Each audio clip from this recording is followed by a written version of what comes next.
Sister Helen Cahill came in to give a talk, and she spoke about the importance of being more self-aware and having somebody walk with us as we walk with other people. She says oftentimes we don't need to solve problems, we don't need to fix them.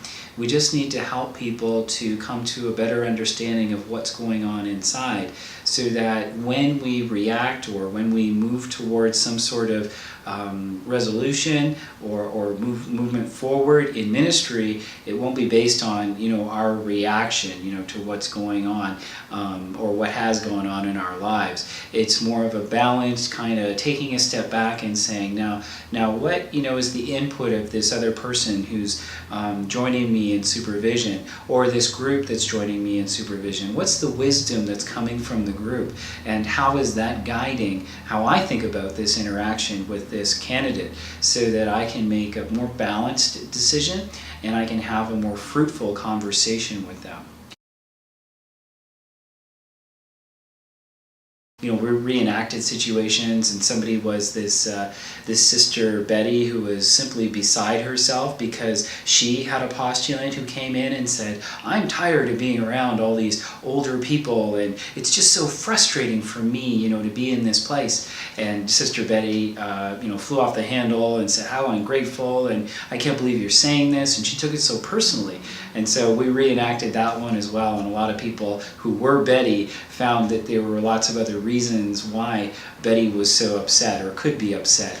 And it evolved around more her taking it personally, when in fact it wasn't meant to be taken personally. It wasn't a personal attack.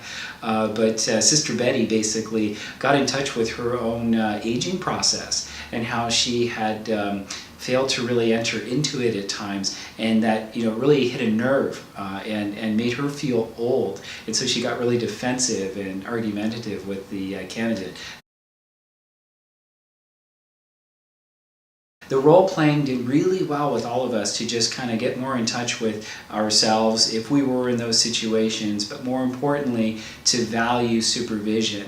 That we realize that there are sometimes things we can't name within ourselves that will name us in situations, and oftentimes have a detrimental impact to the candidate who may be coming in, to a ministry that we're involved, or lots of other situations that arise. So that was very fruitful. Some of the closing things that I want to share with you that Sister Helen shared with us are that, just to clarify, the goals of supervision would be threefold.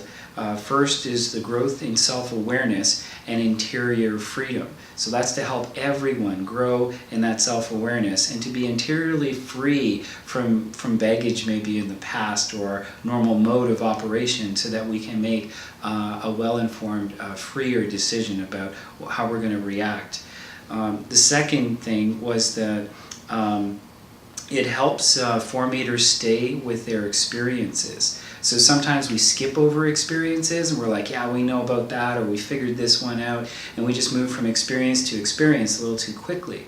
But she says if we are in this supervision, we're staying with our experiences, just wanting to know more about the experience so that we get to the heart of the matter. What's really going on here?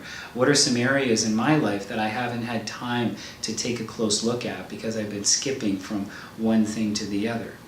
And thirdly, to be attentive to God during the session. That we believe that God, the Holy Spirit, Jesus, they're at work in these sessions, and as people are listening prayerfully to what's happening, they're with a certain openness and curiosity, kind of asking these investigation questions, to the person who's come to them, for supervision with their particular incident. And so, just to recap, a space that is open, hospitable, trusting, attentive to the movements of the Spirit in the person or in the group are all dynamics of supervision. Why questions are usually not good in supervision, because it keeps us in our heads. We could ask questions like, can you share with us what is going on in you? What happened that makes you think, that people don't care about you or you feel disrespected, tell me more about that. Again, it's not counseling, it's just exploratory to help that person get in touch with what's really going on.